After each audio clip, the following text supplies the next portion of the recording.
Kota Saranjana mungkin sudah tidak asing lagi untuk didengar. Tempat ini disebut sebagai kota gaib sebab tidak sembarang orang bisa masuk ke dalamnya. Selain itu, Saranjana digambarkan sebagai kota dengan peradaban sangat maju. Jajaran gedung menjulang tinggi bak kota impian.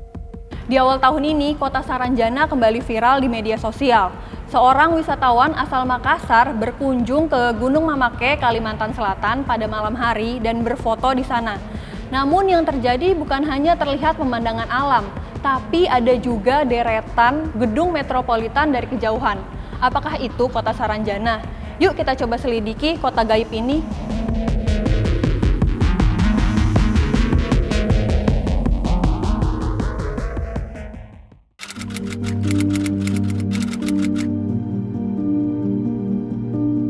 Sebagai kota gaib, Saranjana bukannya tak pernah ada di dalam peta. Pada 1845, seorang naturalis keturunan Jerman bernama Solomon Muller mencantumkan kota Saranjana di dalam peta buatannya. Kalau dalam bahasa Indonesia, petanya berjudul Peta Wilayah Pesisir dan Pedalaman Borneo. Peta tersebut diterbitkan secara resmi oleh Lembaga Penerbitan Peta Nusantara. Dalam petanya tersebut, Muller menuliskan sebuah wilayah bernama Tanjung Saranjana yang ditulis dengan T Saranjana. Lebih tepatnya, Saranjana diperlihatkan berada di sebelah selatan Pulau Laut. Bukti lain dari keberadaan kota Saranjana juga ada di dalam Kamus Belanda yang dalam bahasa Indonesia berjudul Kamus Geografis dan Statistik Hindia Belanda karya Peter Johannes Vet. Kamus tersebut diterbitkan resmi di Amsterdam oleh lembaga penerbitan bernama PN van Kampen pada 1869. Dalam kamus itu, Vet nulis begini, Saranjana, tanjung di sisi selatan Pulau Laut yang merupakan pulau terletak di bagian tenggara Kalimantan. Nah, kalau di Indonesia,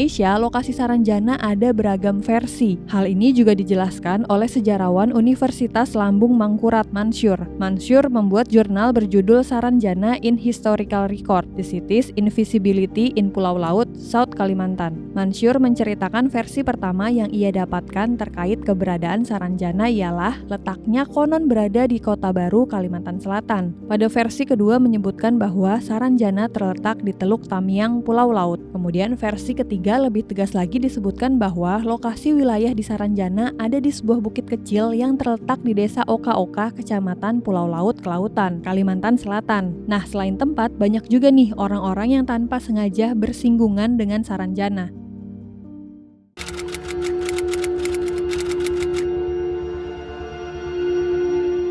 Salah satu kisah yang menghebohkan ialah adanya pemesanan alat berat yang dialamatkan di kota Saranjana. Katanya, pesanan yang bernilai fantastis itu langsung dilunasi oleh pemesan. Tapi pengirim seketika dibuat terkejut lantaran saat alat itu akan dikirim, para penduduk mengatakan bahwa tidak ada kota bernama Saranjana. Selain itu, ada juga cerita tentang kurir yang mendapat emas 4 kg di Saranjana. Jadi, ada kurir bernama Indra mengantarkan paket ke sebuah rumah yang super mewah. Tapi anehnya rumah itu tidak terdaftar di Google Maps. Ia pun bertanya kepada para warga sekitar tentang paket atas nama Delvina Safira. Orang-orang di sana mengaku tidak mengetahui alamat distrik Nabula yang tertera di paket. Di tengah keputusasaannya, ia dihampiri seorang laki-laki paruhbaya yang bertanya alamat yang dicari Indra. Pria itu mengaku mengenal si pemilik paket. Indra pun mengikuti pria tersebut, tapi ia akhirnya sadar bahwa jalanannya sudah tak ia kenali dan ada gedung-gedung pencakar langit yang menjulang tinggi, warna perak dengan kaca-kaca berkilauan, serta ada juga beberapa kendaraan mewah. Singkat cerita, Indra berhasil mengantarkan paket dan ingin bergegas pulang. Namun ketika pulang, hujan deras turun. Indra pun ditawarkan pemilik rumah untuk menginap. Keesokan harinya, Indra diajak lomba 17 Agustus yang dirayakan di tempat tersebut. Ia akhirnya mengikuti lomba memasukkan paku ke botol dan berhasil menang juara 2. Indra mengaku mendapatkan emas 4 kg usai memenangkan lomba tersebut. Cerita mengenai Saranjana juga cukup heboh adalah pengakuan seorang laki-laki bernama Pualeba yang kabarnya bisa keluar masuk Saranjana. Konon hal ini dikarenakan ia memiliki senjata khusus suku Dayak Mandau. Pria ini mengaku akan dijemput tokoh masyarakat Saranjana dengan mobil mewah pada malam-malam tertentu. Pualeba bahkan mengatakan penduduk Saranjana memiliki KTP sendiri. Dia juga mengaku memiliki KTP Saranjana yang ditulis dengan tulisan Arab. Tak hanya warga biasa, beberapa artis juga ternyata pernah mengalami peristiwa yang ajaib di kota Saranjana. Misalnya saja Ari Lasso yang pernah manggung di kota terpencil di Kalimantan pada 2005 silam. Ia memang merahasiakan nama kota tersebut, namun banyak pihak yang meyakini bahwa kota yang dimaksud adalah daerah Kota Baru, Kalimantan Selatan. Karena cerita Ari itu sejalan dengan cerita ada band dan tantri kotak yang juga mengalami pengalaman misterius di daerah Kota Baru. Ari Lasso mengungkapkan bahwa ia mendapati penontonnya tiba-tiba lenyap seketika dan hanya bersisa setengah dari penonton yang ia lihat dari panggung setelah menyelesaikan lagu terakhirnya di acara tersebut. Pengakuan lain juga diungkapkan oleh tantri kotak. Ia mengaku bahwa dirinya sempat mengalami peristiwa aneh saat selesai manggung di sana. Biasanya, kata dia, selesai manggung penonton masih ramai. Namun ketika ia masuk mobil, tiba-tiba suasananya betul-betul sepi seperti tidak pernah ada acara sebelumnya. Nah, karena akses menuju sana yang sulit, ada yang beranggapan kalau Saranjana merupakan dunia paralel.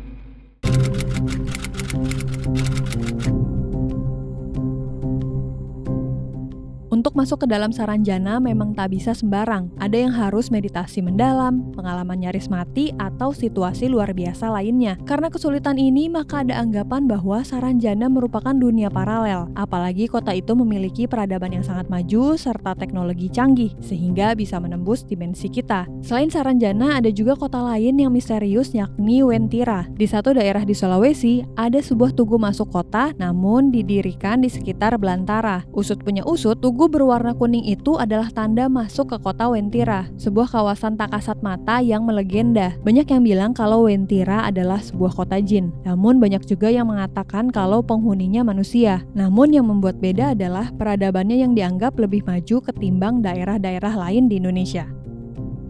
Orang-orang sekitar percaya kalau penduduk Wentira akan muncul pada waktu-waktu tertentu, memakai pakaian kuning dengan segala kendaraan canggih yang belum pernah dilihat.